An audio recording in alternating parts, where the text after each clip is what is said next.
Adossé au boulevard des Pyrénées, le funiculaire de Pau est en service depuis 1908. Entre la gare et la place Royale, il transporte chaque année plusieurs centaines de milliers de passagers. Un trajet reposant, bien loin de la galère que beaucoup d'entre nous vivons pour nos trajets du quotidien. Dans les grandes villes, les temps de voyage s'allongent. À la campagne, les offres de transport se raréfient. Alors y a-t-il des solutions pour faciliter nos trajets et les rendre plus propres?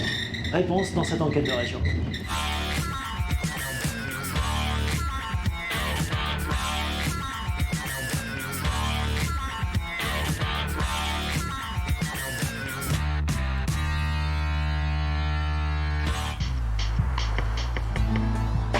Bordeaux est la troisième ville la plus embouteillée de France et la Gironde gagne 15 000 habitants par an.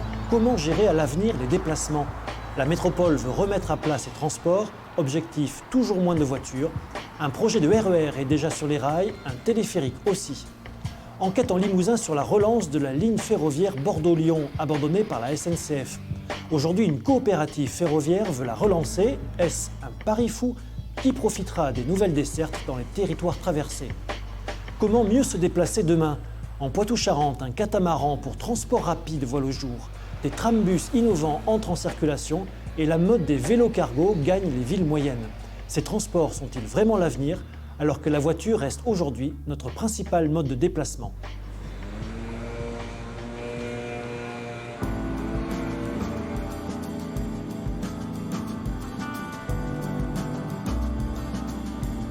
Voilà pour le sommaire. Nous sommes donc à Pau. Cette ligne de bus, le Phébus, se veut révolutionnaire au monde. Elle fonctionne entièrement à l'hydrogène. Alors est-ce une énergie d'avenir rentable pour nos déplacements? On en parlera. Et puis on verra également comment une agglomération comme Pau repense ses transports pour qu'il y ait plus de déplacements doux, en clair, moins de voitures. Alors s'il y a bien une ville où circuler en voiture est un enfer, c'est Bordeaux, troisième ville la plus embouteillée de France, selon l'étude TomTom. Alors, quelle solution pour sortir de l'impasse dans une métropole qui gagne, selon l'INSEE, jusqu'à 9000 habitants par an? Regardez. Ils sont le cauchemar de tout automobiliste, les bouchons. Chaque matin, chaque soir, ceux qui empruntent le pont d'Aquitaine, la rocade, les boulevards sont quasiment certains de les retrouver et de passer de longs moments au ralenti, voire à l'arrêt. Nous allons voir dans ce magazine comment, venant du nord de Bordeaux, on peut utiliser les différents modes de transport mis à la disposition des voyageurs pour atteindre le centre-ville. Commençons avec Nacera et sa fille. La jeune femme habite en zone périurbaine sur la rive droite de la Garonne, à une trentaine de kilomètres au nord-est de Bordeaux. Le seul moyen de déplacement possible pour elle est la voiture. Son quotidien est rythmé par les temps de trajet domicile-travail, un temps qui n'a cessé de s'allonger avec les années. En 2010, quand je suis arrivée, je faisais à peu près le matin, oui, c'était 30 minutes. 30 minutes, et je dirais que de fil en aiguille, donc on va dire, allez, pendant 5-6 ans, on perdait 5 minutes, 10 minutes, jusqu'à ce qu'on atteigne là, sur les 5 dernières années, effectivement, il y a beaucoup plus de monde, on sent qu'il y a beaucoup plus de voitures, beaucoup plus de camions, et puis du coup, oui, on passe à 45 minutes. Pour les besoins du reportage, elle a calculé le temps passé en voiture, et là, les chiffres donnent le vertige. J'ai fait 140 jours en 10 ans, 140 jours dans ma voiture, donc le calcul est assez... Quasiment 5 mois. Ouais, quasiment 5 mois dans ma voiture. C'est quelque chose que j'aurais pas du tout imaginé tant que, voilà, j'ai pas fait le calcul, et ça faisait 3420 heures. L'année 2020 a été une année particulière. Les différents confinements ont allégé la circulation, le télétravail a maintenu les gens chez eux. Pourtant, ce matin-là ne déroge pas à la règle. Il est 8h30, nous sommes en amont du pont d'Aquitaine. Il semblerait qu'il y a quelque chose qui s'est passé parce que généralement, on arrive à rouler ici et là, on est à l'arrêt. Une fois le constat de la saturation posé, quelles sont les solutions pour se déplacer autrement qu'en voiture? Le maître mot est multimodalité, comprenez diversité des modes de transport. À commencer par le RER métropolitain. Financé par la région, la métropole, la SNCF et l'État, son réseau devrait à terme, en 2028, représenter 200 km de ligne et desservir 47 gares pour un potentiel de 70 000 passagers quotidiens. On a déjà développé le RER métropolitain puisque depuis le 13 décembre dernier, on a renforcé les offres venant de Saint-Marien, d'Agen, d'Arcachon et de Libourne. Et puis, première nationale, on a diamétralisé donc c'est-à-dire en fait sans arrêt quasiment à Bordeaux, entre Libourne et Arcachon. Donc les renforts, ils y sont déjà pour partie. C'est un goût remarqué des usagers pour le train qui a amené à investir dans ce réseau express régional. Depuis 2017, la fréquentation des TER croît de 10% chaque année en Nouvelle-Aquitaine, le double de la moyenne nationale. Pour enrichir encore les offres de transport, la région met en place depuis plusieurs années les bus à haut niveau de service ou les cars express. Et le premier à avoir vu le jour en septembre 2019, c'est le Créon-Bordeaux. La ligne 407 s'affranchit des obstacles. Un avantage qui a séduit les passagers de cette nouvelle ligne de bus qui relie Créon, dans l'entre-deux-mers, au centre de Bordeaux. La rocade est l'un des points noirs de la circulation dans la métropole. La mise à 2 fois 3 voies est prévue pour fin 2022. Et déjà, on se demande si elle ne sera pas rapidement saturée. Une étude estime que si l'on réduisait la circulation de 10%, on réduirait la congestion de moitié. Il est envisagé à terme de réserver une voie aux bus et au covoiturage afin de fluidifier le trafic. Autre difficulté que connaissent tous les automobilistes, c'est le franchissement de la Garonne. Les ponts ne sont pas assez nombreux. Le pont de Pierre est désormais interdit à la circulation automobile et le Simone Veil a pris beaucoup de retard. Leur construction est aussi très chère. Et c'est là qu'apparaît l'idée du téléphérique, comme celui qui existe à Brest depuis plus de 4 ans. C'est pas une idée pittoresque ou folklorique, ça existe à Brest, ça existe dans d'autres régions, ça existe dans le monde évidemment d'une façon importante. On peut mettre 12 000 personnes jour dans un téléphérique avec un bon cadencement, donc un bon rythme.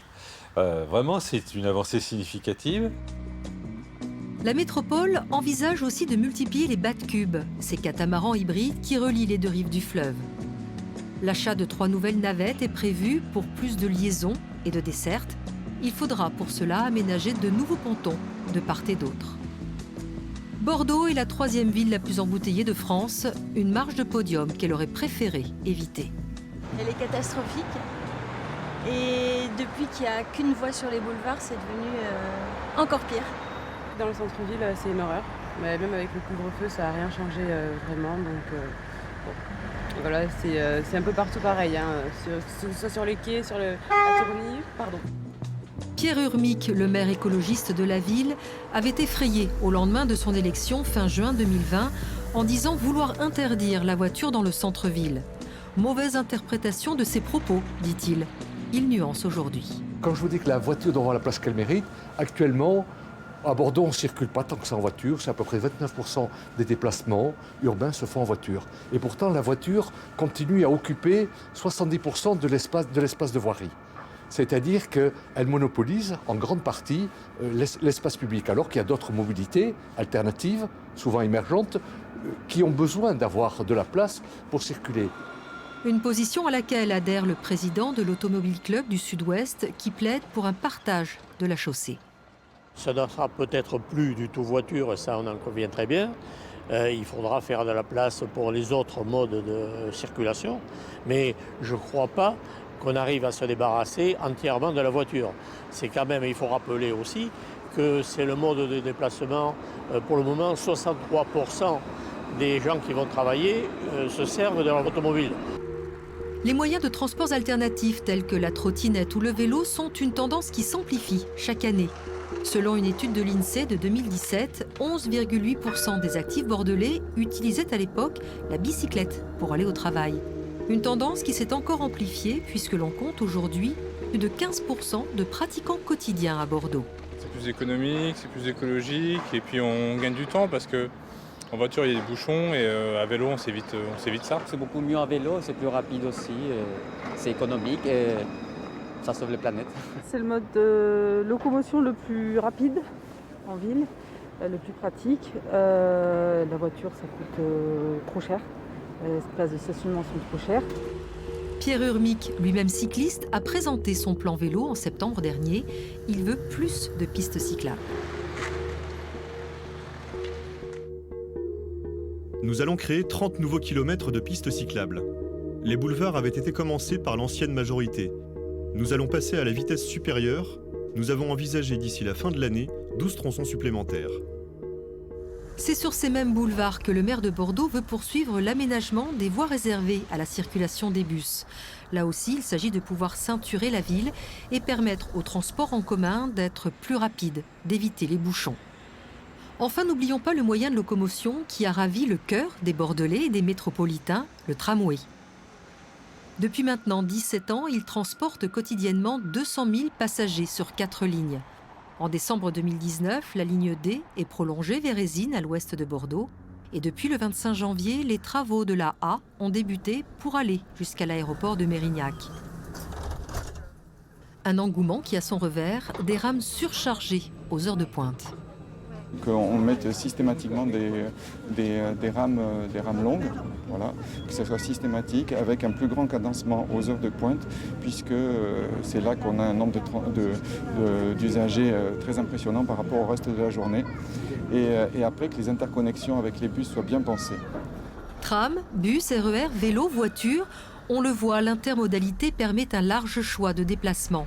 Mais au-delà de l'offre des moyens de locomotion, comment penser la ville et la vie de demain? Remonter un cran dans la réflexion en ne parlant pas seulement de l'offre de transport, mais en parlant aussi de l'organisation des déplacements et des modes de vie qui vont avec. Et là, on introduit la question de où on pratique ces activités, qu'est-ce qu'on fait chez soi, on peut faire de plus en plus de choses chez soi, qu'est-ce qu'on fait à proximité, qu'est-ce qu'on accepte de faire un peu plus dans l'éloignement. Comme nombre de grandes villes, Bordeaux et sa métropole sont victimes de l'engorgement de leurs routes. Le fautif, unanimement pointé du doigt, est l'autosolisme. Plus de 80% des automobilistes sont seuls dans leur voiture. Les élus l'ont bien compris, seule une diversité des offres de transport permettra de fluidifier le trafic d'une métropole vouée à devenir millionnaire.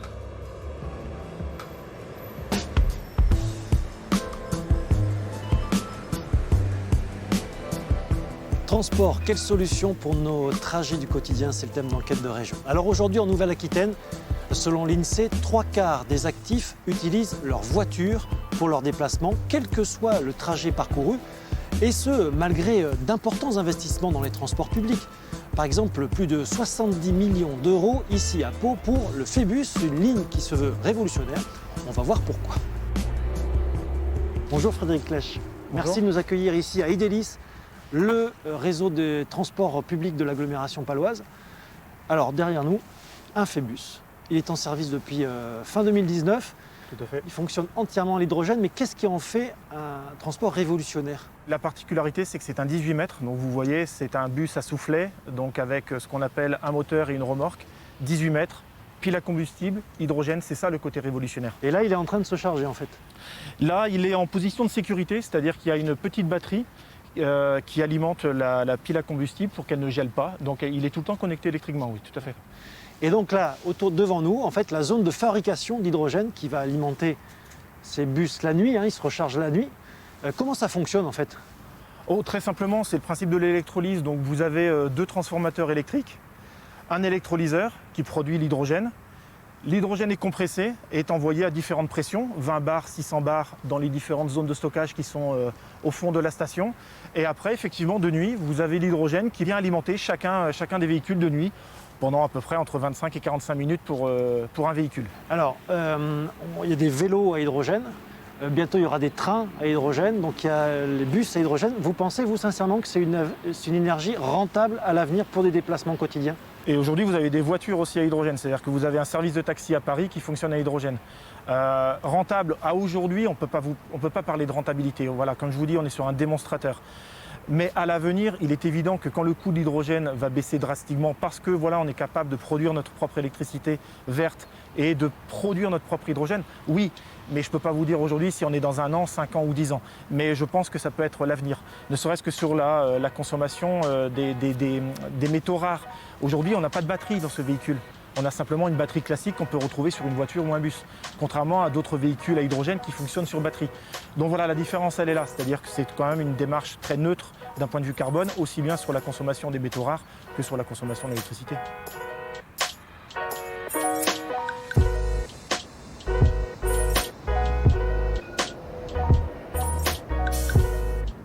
Phébus circule sur une voie dédiée de 6 km qui relie l'hôpital à la gare. Un axe sur lequel il y a eu d'importants aménagements urbains. On va en parler avec mon invité. Bonjour, merci de nous avoir rejoints. Bonjour Vous êtes le monsieur transport et espace public à l'agglomération de Pau. Vous avez choisi de nous accueillir ici, au parc de la Josselie, parce que c'est un exemple parfait, dites-vous, de la reconquête de l'espace urbain avec les transports publics. En quoi ça l'est? Le projet a été l'occasion de retransformer, de créer des trottoirs d'à peu près 3 mètres de large, des pistes cyclables de 1,50 m, séparées de la circulation automobile, réduire la circulation automobile à une seule voie sur cette partie-là et on retrouve 2 voies après, puisque le trafic s'intensifie un peu plus haut.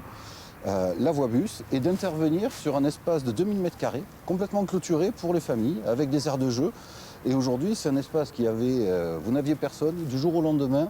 Les habitants des différents quartiers qui sont très sociologiquement différents de part et d'autre de l'aménagement se retrouvent dans ce quartier, dans cette aire de jeu et dans ce parc. Le parc Josselie et l'ensemble des aménagements urbains autour du Phébus, c'est 50 millions d'euros, grosso modo. Ouais, 53 millions. C'est beaucoup d'argent. Ça n'aurait pas été possible de faire moins pour juste faire passer un bus, entre guillemets? On aurait tout à fait pu faire moins, mais on n'aurait pas recomposé la ville, on n'aurait pas fait d'aménagement cyclable, on aurait juste fait du bus. Aujourd'hui, dans ce projet, on cherche à vraiment à la fois embellir la ville, redonner des usages à tous les modes de déplacement. L'objectif, on sait qu'on ne mettra pas 100% des gens dans le bus, il restera toujours des voitures.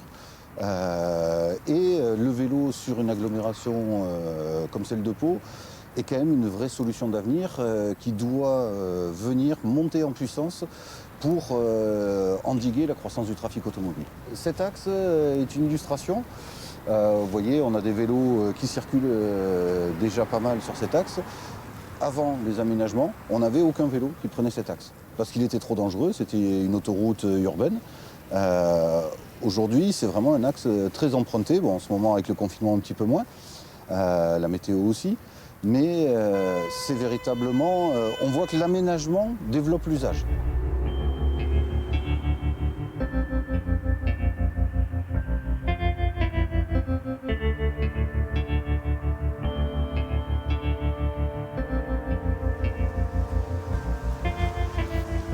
En contrebas du boulevard des Pyrénées, en plein vent, la gare SNCF de Pau, où je retrouverai mon prochain invité, le porte-parole des usagers des transports en commun en Nouvelle-Aquitaine. Les trains du quotidien, c'est l'un de ses chevaux de bataille. Nouvelle enquête justement sur la Bordeaux-Lyon, ligne abandonnée par la SNCF il y a des années. Aujourd'hui, une coopérative ferroviaire tente de la relancer, une initiative citoyenne. Alors quel serait l'impact de cette ligne sur les territoires traversés en Limousin? Et comment financer la relance de cette ligne historique? Regardez. Animée par les 600 chevaux de ces 2 moteurs diesel, c'est une de ces rames ultramodernes qui relie sur 430 km à travers le Massif central, Lyon et Bordeaux. Voyage à 120 km/h qui allie le silence et le confort le plus raffiné. On y jouit d'une climatisation personnelle grâce aux diffuseurs individuels. Il n'est bon voyage sans bon repas. Et chaque rame possède ses cuisines. On apprécie la parfaite stabilité qui ne provoque pas le moindre mouvement de verrerie. De larges baies découvrent le panorama du Massif central, dont la traversée a nécessité de nombreux ouvrages d'art. Et lorsque les micros annonceront que Bordeaux est en vue, on évoquera un air célèbre, « Nous avons fait un beau voyage ». C'est une ligne mythique. Elle relie Lyon, Limoges et Bordeaux depuis la fin du 19e siècle. En 1916, Paul Claudel et le président Herriot voulaient même la prolonger jusqu'à Odessa sur les bords de la mer Noire. Projet avorté. Mais dans les années 70 et 80, un turbotrain à gaz roulera à 160 km/h entre Bordeaux et Genève en desservant une grande partie du Massif central. Il est agréable de voir un grand service public s'intéresser au désenclavement d'une région. Or, la venue du turbotrain va permettre une liaison transversale avec la capitale régionale, d'une part Bordeaux, et la capitale de la région Rhône-Alpes, Lyon. Mais ça, c'était avant. Depuis 2012, le Bordeaux-Lyon n'existe plus. Les rails sont toujours là, mais la SNCF a abandonné la ligne. Une succession de trains régionaux a remplacé le train direct, Désormais, rallier Bordeaux à Lyon en train en passant par le Massif central est devenu un parcours du combattant. Attention au départ. Nous avons fait l'essai sur le site internet de la SNCF.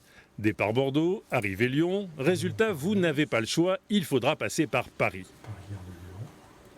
Essayons de ruser un peu, mais il nous faudra acheter 2 billets différents. D'abord un Bordeaux-Montluçon, puis un Montluçon-Lyon. Et surtout, il faudra trouver les bonnes correspondances. Démonstration sur le terrain. Si vous voulez aller de Bordeaux à Lyon en train, par le trajet le plus direct et en une seule journée, vous devrez partir de Bordeaux à 5h59. Arrivée à Limoges à 8h44 et premier changement de train. Bien sûr, le suivant n'est pas sur le même quai. Deuxième train entre Limoges et Montluçon. Le paysage est superbe, pas d'inquiétude, vous aurez tout le temps de l'admirer. Arrivé à Montluçon, il faut à nouveau changer de train et de quai. Fin de l'aventure à Lyon à 16h22, 3 trains et plus de 10 heures de voyage après votre départ. Ceux qui l'aiment prendront le train. C'est vrai que c'est intéressant d'avoir une ligne qui ne passe pas forcément par Paris pour aller dans les grandes métropoles, quoi. Oui, c'est sûr. Puisque je pense que les lignes transversales, il y en a de moins en moins et que c'est toujours utile. Et vous seriez pour ? Oui, bien sûr.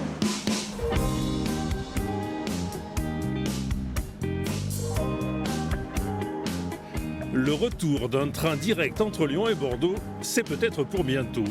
En tout cas, le projet est en bonne voie. Il est porté par la société Railcoop, une jeune entreprise coopérative créée il y a 1 an et demi et qui veut mettre ses premiers trains sur les rails dès 2022. Pour l'instant, les trains sont encore en modèle réduit dans les bureaux des fondateurs de Railcoop, mais les négociations sont bien engagées pour acquérir du matériel d'occasion, le rénover et le faire circuler sur la ligne historique Lyon-Bordeaux. La SNCF a arrêté son service en 2014. Il y avait à l'époque 1 million de voyageurs qui prenaient cette ligne par an. Nous, on table sur 690 000 voyageurs par an. On a pris cette ligne en premier parce qu'effectivement, il y avait un potentiel. Mais l'objectif, c'est quand même de desservir les territoires ruraux et les villes moyennes. Comptez 7h30 et environ 40 € de Lyon à Bordeaux. Mais entre les deux, Périgueux, Guéret, Montluçon, Gannat, Roanne, au total 9 villes du Massif central seront desservies par Railcoop. Des villes souvent enclavées, délaissées par la SNCF ces dernières années, au milieu de zones rurales que Railcoop veut à nouveau irriguer.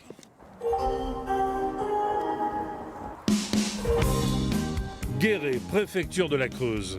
Ici, la gare a eu son heure de gloire, mais c'était il y a longtemps. Ce matin, c'est un événement. Tous les élus locaux sont rassemblés sur les quais. C'est l'union sacrée pour rencontrer une des dirigeantes de Railcoop venue soutenir son projet. Et nous, l'idée, c'est plutôt d'être justement dans ce maillage territorial plus fin et de réfléchir justement avec les acteurs territoriaux, et les acteurs des territoires pour voir comment on développe un service, quoi. C'est un modèle qui n'existe pas, donc on va voir, mais on se dit que ça vaut le coup quand même d'essayer dans le contexte actuel. Est-ce que le département est intéressé par ce projet de Railcoop ? Alors, plus qu'intéressé, puisque le 18 décembre dernier, par délibération du conseil départemental, nous sommes devenus donc sociétaires. Et je crois que nous sommes d'ailleurs le premier conseil départemental sociétaire donc, de Railcoop. Nous espérons bien que la société Railcoop et son centre de gestion, dont ils veulent le mettre non pas dans une grande ville, mais plutôt au milieu de la ligne entre Bordeaux et Lyon, Guéret se trouve au milieu, donc nous aimerons bien les accueillir. Donc on a beaucoup de projets autour de cette gare et on ne peut que souscrire à toutes les lignes qui seront rouvertes à partir d'ici. Et moi je suis très intéressée par l'idée de la base de vie qui pourrait éventuellement se monter sur Guéret. On a senti un fort engouement, le fait qu'ils soient tous présents là, ça témoigne quand même d'un soutien important et c'est réjouissant. Puis on a d'autres communes d'ailleurs qui ne sont pas forcément sur la ligne mais qui nous ont rejoints dans le sociétariat parce qu'elles voient bien que quelque part... même si le train ne s'arrête pas chez elles, quand même, pour ceux qui vivent sur ces territoires, c'est quand même important que le train desserve ces territoires. C'est le cas notamment en Creuse. Oui, Faux-la-Montagne par exemple. Faux-la-Montagne, 400 habitants au cœur du plateau de Millevaches. La gare la plus proche est à 20 minutes de là. Mais la démarche de Railcoop a séduit la municipalité. Elle est devenue sociétaire de la jeune coopérative ferroviaire.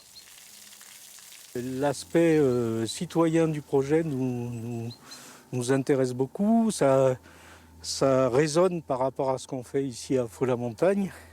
Et comme en plus ça résonne avec les problèmes de mobilité qu'on rencontre, c'était bien de pouvoir y participer.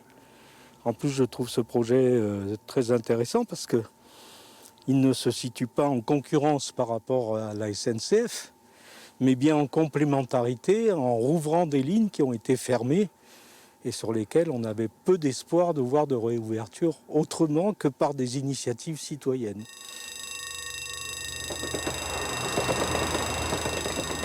Pour développer son projet et obtenir des fonds, Railcoop a lancé une souscription. Car cette jeune entreprise audacieuse est un peu particulière, c'est une coopérative ferroviaire. Ça, c'est toutes les nouvelles souscriptions. Voilà, de ces jours-ci. Hein. Voilà. Oui, il y a eu pas mal d'appels téléphoniques aussi. Énormément. On a beaucoup de monde. On a même des personnes qui viennent de l'étranger, enfin, qui souscrivent depuis l'étranger. Donc on a Canada, Chine. Et comment vous l'expliquez, ça ? C'est l'intérêt, je pense, par rapport à notre projet que l'on porte au niveau de tout ce qui est environnement et puis le fait que ça soit une société solidaire. L'objet des coopératives n'est pas le profit. Le but premier n'est pas le profit.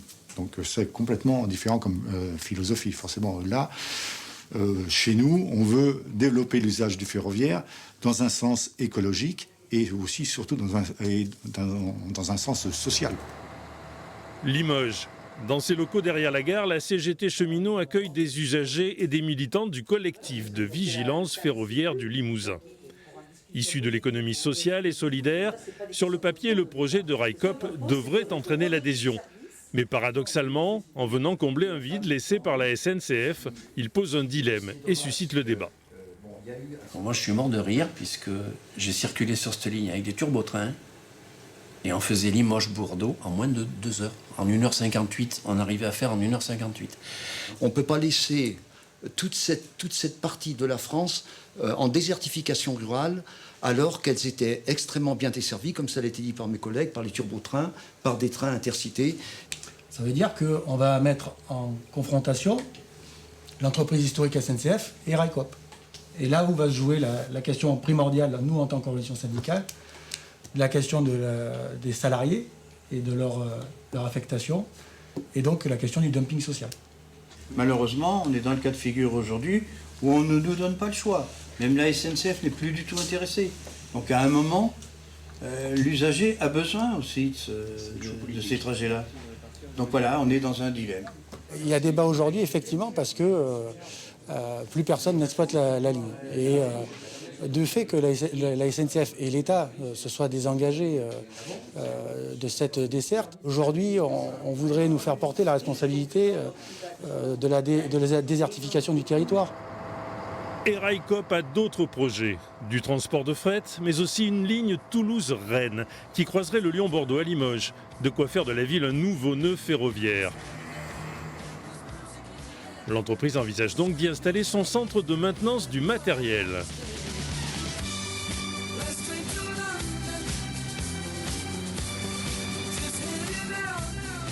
Si tout se passe comme prévu, les premiers voyageurs pourraient emprunter la nouvelle ligne Bordeaux-Lyon en 2022.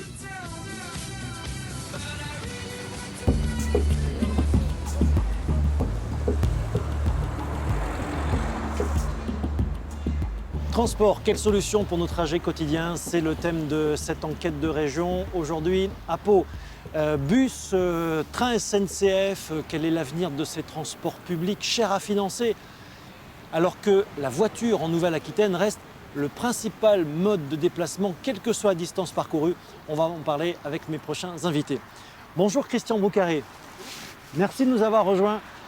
Vous présidez en Nouvelle-Aquitaine la FNOT, la Fédération nationale des usagers des transports en commun. Oui. On vient de voir l'exemple de la Bordeaux-Lyon, de cette tentative de relance. Pourquoi ce marché des trains province-province a longtemps été laissé à l'abandon et encore aujourd'hui?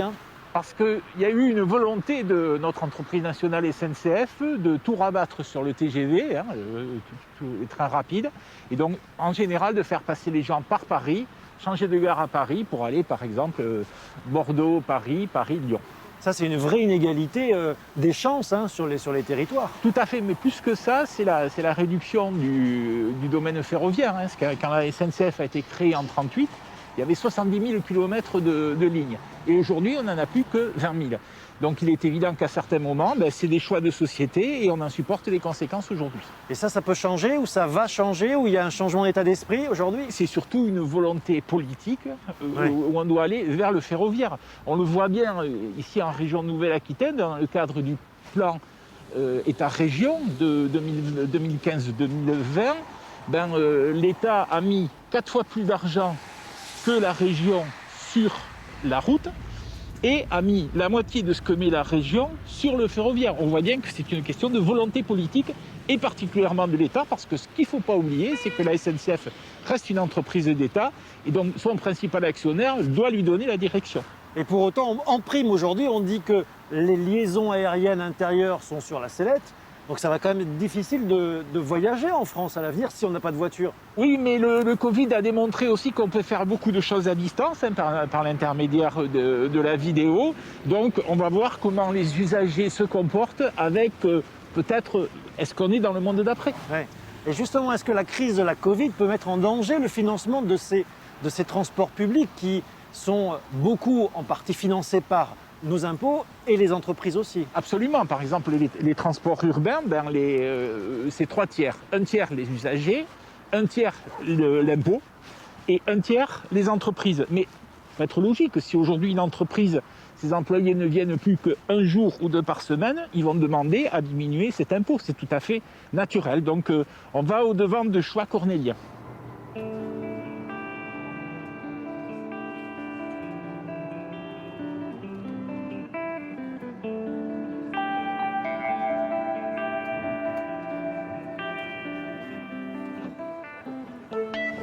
Le quartier de la gare de Pau en contrebas sera entièrement réhabilité dans le cadre de l'arrivée du Phébus, ce bus 100% hydrogène de Pau. Bonjour Nicolas Patriarche. Bonjour. Merci de nous avoir rejoints.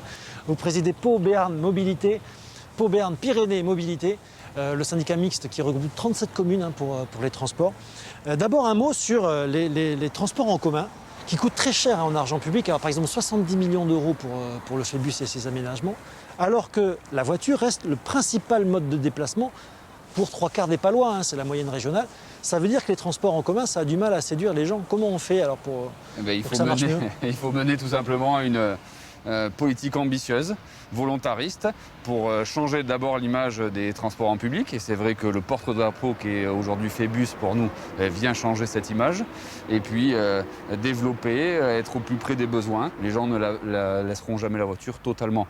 Il faut les encourager. Et comment alors en développant, on a développé par exemple les vélos à assistance électrique. On est bientôt à près de 1000 vélos qui sont en location, qui sont à un prix presque dérisoire. Donc ça c'est un acte volontariste. Il faut mailler mieux aussi les transports en commun, les bus, les adapter aux horaires, différencier. On n'est plus en fonction des horaires, des lignes. On n'a pas la même fréquence. On essaye de mettre l'offre là où il y a besoin, diversifier tout ça. Il y a une politique de parking relais aussi pour amener les gens à laisser la voiture à un endroit et puis venir en centre-ville notamment en transport en commun. Voilà. C'est un pari aussi. J'ai pas dit que c'était facile, mais il faut le faire. Les questions de serait-ce que de santé. On ne parle jamais du coût de la santé, du coût de l'air, de la bonne qualité de l'air. C'est quelque chose à prendre en compte et les gens commencent quand même à entendre ce discours. Mais par exemple, la gratuité des transports en public, c'est testé par certaines communes. Est-ce que c'est viable? C'est un vaste débat, la gratuité des transports en public. C'est jamais gratuit. À Pau, c'est à peu près 4 millions d'euros qui viennent des usagers. Il faudrait les compenser sur le budget général de l'agglo. Donc c'est autant de projets en moins, c'est un vaste débat.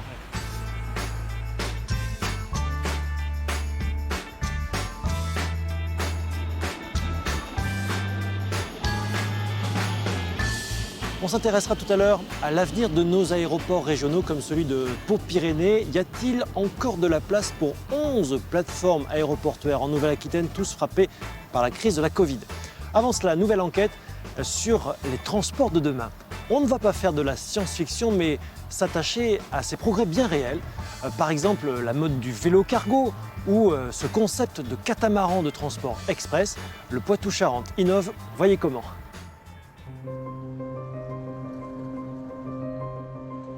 Une mobilité en perpétuelle évolution. Nos villes se transforment et les nouveaux modes de locomotion bouleversent notre quotidien. Aller plus vite, rouler plus propre, en famille ou pour affaires. Alors comment nous déplacerons-nous demain? En Nouvelle-Aquitaine, de nouveaux modes de transport se développent et nous donnent déjà un avant-goût du futur.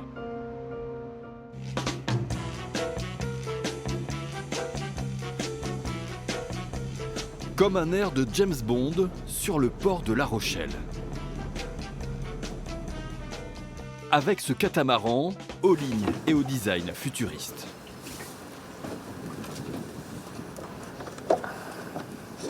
C'est une forme d'aile d'avion en fait, si on le regarde vue de profil, et qui vient créer un coussin d'air en fait naturel quand le bateau va avancer. Donc, plus il accélère, plus il va transférer son poids sur l'air, sur cette superstructure, à la manière d'un hydravion qui décollerait jamais. Sur les pontons, c'est toujours l'étonnement. Je suis venu là par hasard et j'ai vu ce bateau qui était là. Effectivement, c'est magnifique, quoi. Je connais le prototype qui était dans le port, qui a été construit ici aussi, je l'ai déjà vu. Et c'est vraiment très beau comme bateau, hein. En mer, les sensations sont incroyables. Il monte en quelques secondes à 50 nœuds, presque 100 km/h, le plus rapide de sa catégorie. Son utilisation reste pourtant très simple. Un volant, une poignée de gaz pour 2 moteurs essence de 350 chevaux.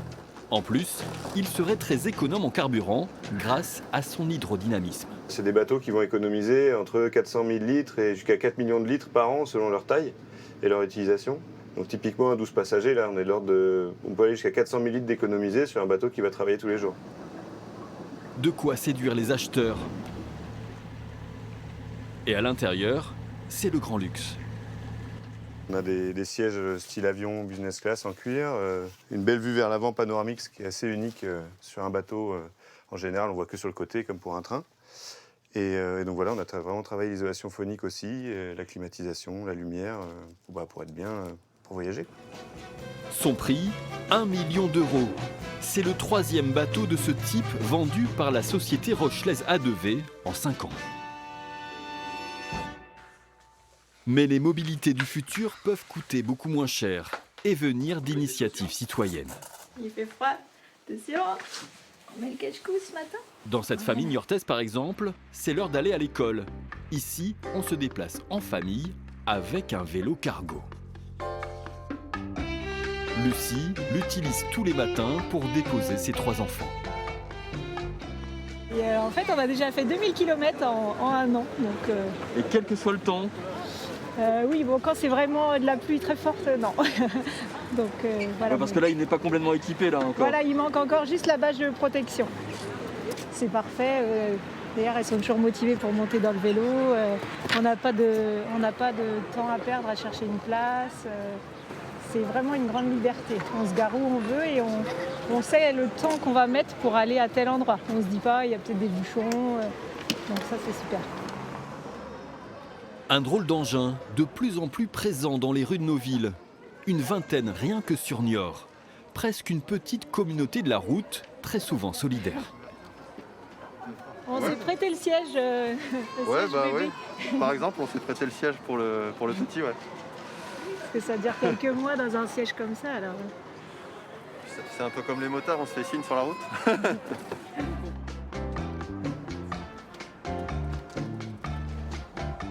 Pour la petite dernière, direction la crèche. Toujours en vélo cargo, bien sûr. Car malgré son poids et sa taille, il serait très sûr et très maniable.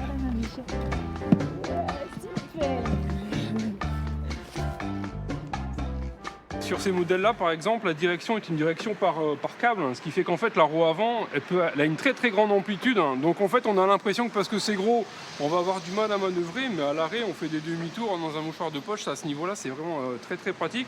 Bon, il y a un petit coup de main à prendre au début, quelques jours, mais après, une fois qu'on a le vélo en main, ça se pilote vraiment facilement. Pour s'équiper, comptez environ 5 000 €. Un budget conséquent, mais rapidement amorti pour cette famille. On avait une berline avant d'avoir les enfants, une compacte.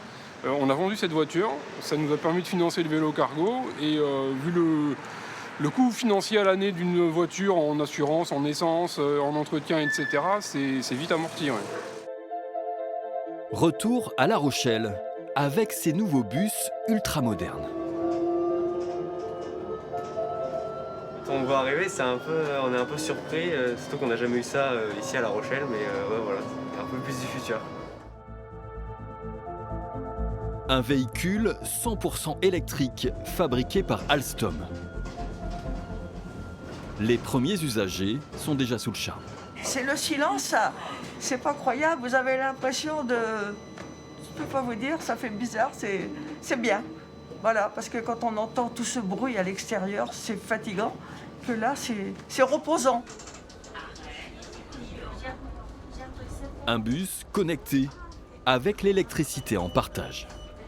Ici, on retrouve des chargeurs USB, mais c'est pas seulement des charges, c'est également l'utilisation du téléphone portable. Vous pouvez vous connecter en Wi-Fi assez rapidement, vous vous inscrivez sur le site et vous êtes connecté en illimité. Les nouvelles technologies également au service du chauffeur. Au-dessus de sa tête, une vision aérienne de son véhicule pour plus de sécurité. Par exemple, lorsque je tourne, l'arrière se déporte un peu. Donc s'il y a un obstacle, donc je peux le voir ici. S'il y a 4 caméras, il y a des caméras, 2 caméras latérales et une caméra à l'avant et une à l'arrière. Et ça permet aussi de mieux voir éventuellement les vélos, les piétons. Les vélos et les piétons dans les situations de manœuvre surtout en fait. Des transports collectifs en pleine mutation, où le voyageur doit vivre une expérience agréable. Cela passe par des surfaces vitrées beaucoup plus importantes. On voit bien ces vitres qui sont 20 ou 30% plus importantes que des bus classiques, avec également un pare-brise qui est généreux. À l'arrière, on retrouve aussi une vue panoramique. Donc on a vraiment une vue à 360 et c'est des véritables photos qu'on fait de la ville en se promenant. En fait, on a une belle vue, c'est assez sympa. C'est sympa pour admirer La Rochelle, quoi. Ouais, pour admirer La Rochelle. Alors, on a l'impression d'être dans un bus un peu touristique, en fait. Mais là aussi, la modernité se paye. 600 000 € le bus, soit 2 fois le prix habituel. L'agglomération de La Rochelle a décidé d'en acheter 4 pour l'instant. Mais nos villes sont-elles prêtes pour ces nouvelles formes de mobilité? À Niort, les vélos cargo ont parfois du mal à se faire une place. Sur le terrain, Lucie et son mari déchantent parfois. Ah, extinction des éclairages publics. Ah, il fait pas tout à fait nuit, mais il fait quand même un petit peu nuit quand même. J'avais écrit à la mairie pour ça, mais sans réponse et sans effet. C'est sûrement pour faire des économies d'énergie, mais quand il fait nuit quoi. Niort manque aussi de bandes cyclables et les routes ne sont pas toujours en bon état. Il y a plein de nids de poules, des bouches d'égout, et c'est plus ça qui me fait peur parce que si je veux éviter un nid de poule pour pas trop que ça secoue ou qu'on bascule, il y a les voitures à côté, donc ça c'est plus ça qui est dangereux. Mais quelles que soient les difficultés, Lucie le promet, elle n'est pas prête d'abandonner son vélo cargo. À La Rochelle, les derniers tests du bateau futuriste se terminent. Il va bientôt rejoindre son nouveau port d'attache pour assurer une liaison Monaco-Vintimille. Au chantier naval, on prépare déjà la suite. Les ingénieurs travaillent en particulier sur la propulsion, hydrogène ou électrique. Mais la conversion n'est pas si évidente. Là aussi, il y a des contraintes assez élevées au niveau sécurité notamment, au niveau réglementation. Et là aussi, au niveau poids, c'est pas simple d'obtenir des rapports poids-puissance élevés, acceptables pour créer des bateaux rapides.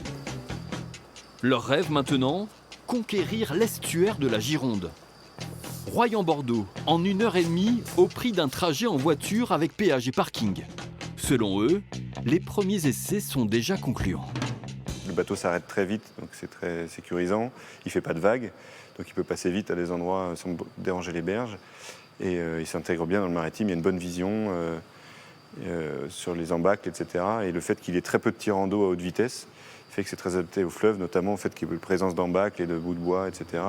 Il est très peu sensible à ça, étant très allégé sur l'air.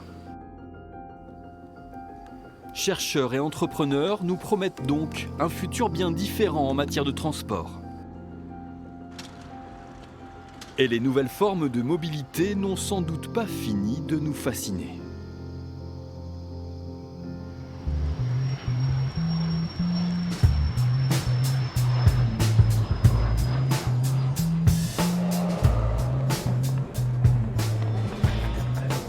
Parlons à présent de l'avenir de nos aéroports régionaux. Celui de Pau est l'une des 11 plateformes commerciales de Nouvelle-Aquitaine. 11, sans parler des aéroports limitrophes comme celui de Tarbes, qui est à quelques kilomètres d'ici, certes en Occitanie.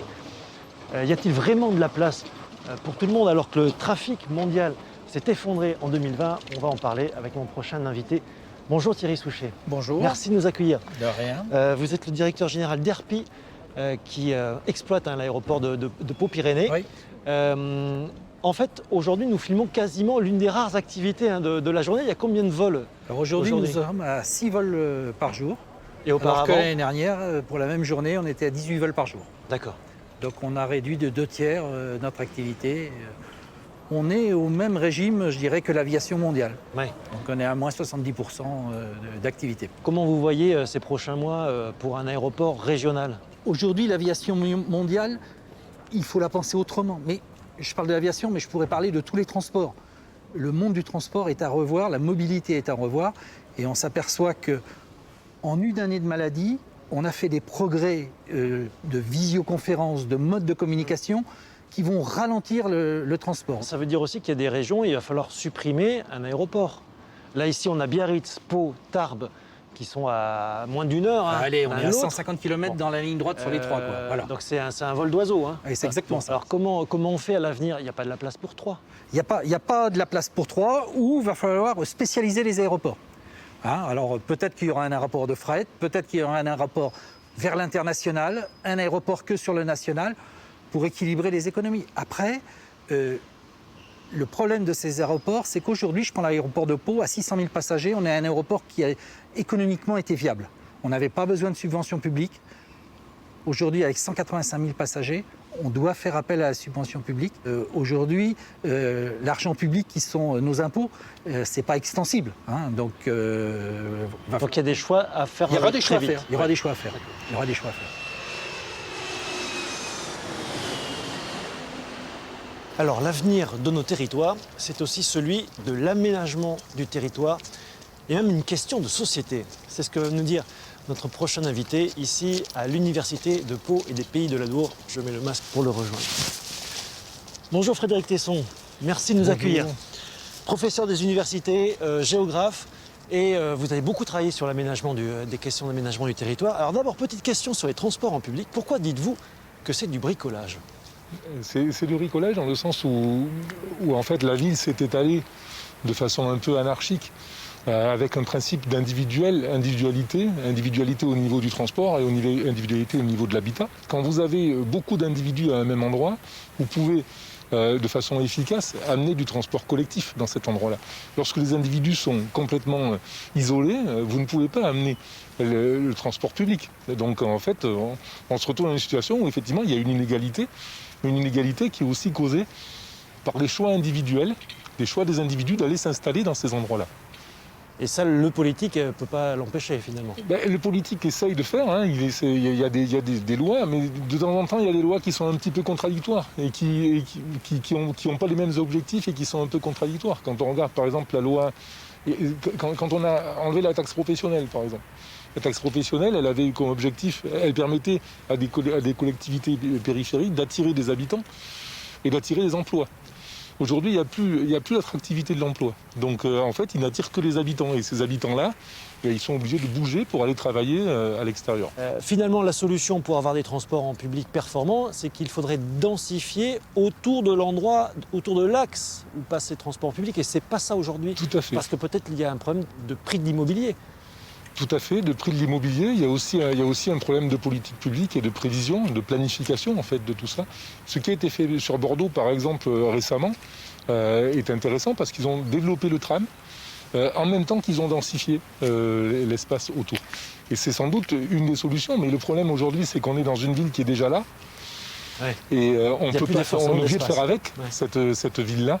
Et du coup, c'est très compliqué. Et en fait, c'est pas comme ça que ça fonctionne. Et dernière question, la crise de la Covid et la problématique du télétravail peut changer profondément ces questions de mobilité? C'est-à-dire que la Covid, elle a rompu la mobilité, puisqu'on s'est retrouvé confiné dans des endroits.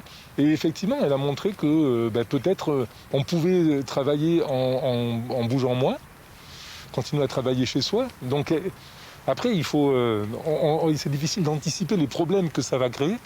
Mais effectivement, potentiellement, avec le télétravail, on peut avoir des gens qui s'installent un peu n'importe où. Et à partir du moment où ils ont des réseaux... Alors, c'est plus les mêmes tuyaux. C'est plus l'autoroute, c'est plus le chemin de fer, mais en revanche, c'est la fibre. Ouais. Et c'est aussi une autre contrainte. On l'a bien vu avec les étudiants. Quand ils étaient loin dans les Pyrénées, la fibre, elle n'y arrive pas.